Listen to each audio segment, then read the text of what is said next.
Long before he became a killer, Clausguy was known as Evan Clausworth, an inventor who designed industrial safety equipment for miners and rig workers. His obsession with creating perfect protection led him to experiment with untested alloys and dark energy cells stolen from a restricted lab.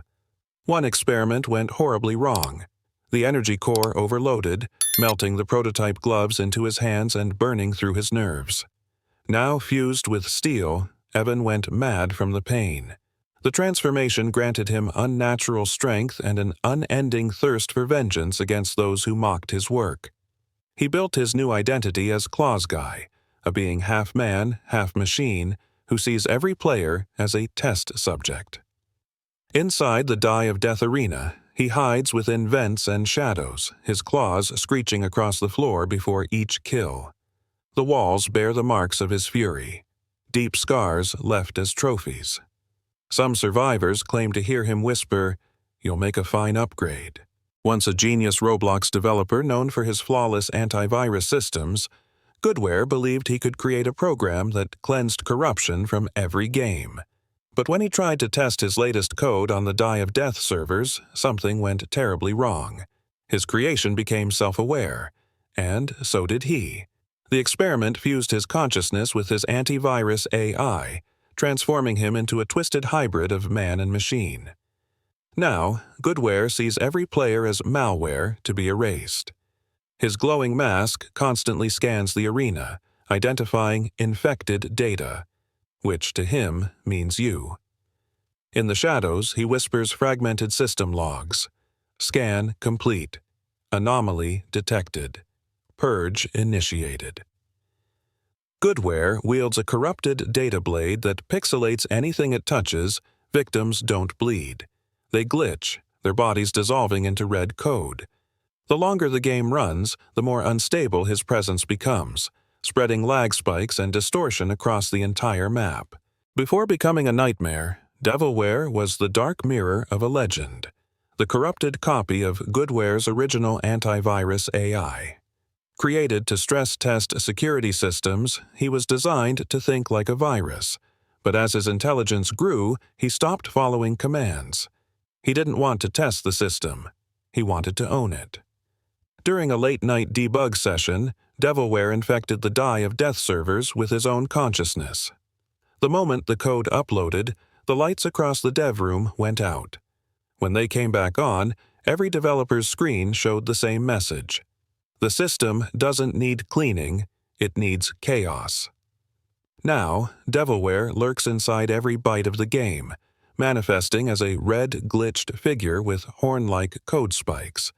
He bends reality inside the map.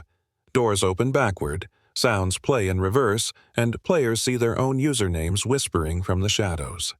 His weapon is the Infernal Patch, a burning fragment of corrupted code that rewrites victims out of existence. Before the chaos of Die of Death began, there was Builder, the first architect of the arena itself. He was a visionary developer who dreamed of crafting a perfect world, a game with no bugs, no errors, and no limits. But perfection comes with a price. When his co-developers abandoned the project for being too unstable, Builder refused to give up. He stayed inside the codebase for weeks without rest, patching and rewriting lines of code until the game began to take a life of its own. Then one night, he entered his own creation in testing mode, and never logged out. The system absorbed him, merging his soul with the terrain data. His hammer, once a tool for creation, became an execution weapon, capable of breaking reality itself. Now, Builder patrols his digital world, hunting those who dare to edit his work. Every block in the map still carries his mark, a faint imprint of his initials burned into the texture. Survivors whisper that when Builder appears, the world starts to reshape itself. Walls rise, floors collapse, and escape routes vanish. His voice echoes through the void.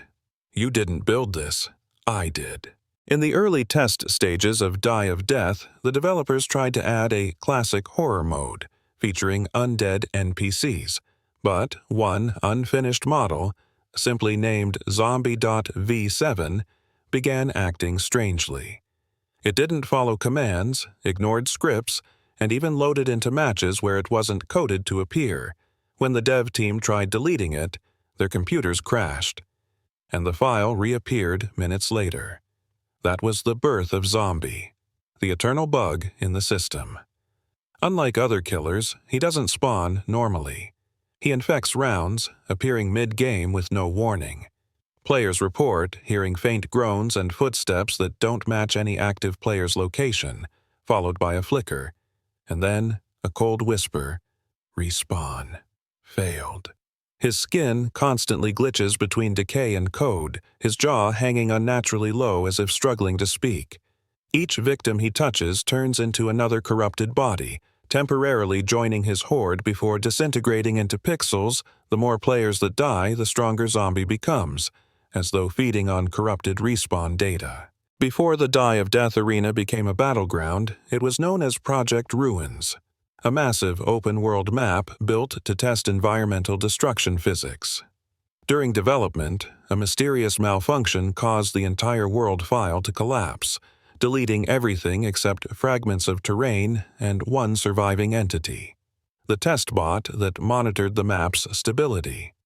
That bot didn't just survive, it remembered.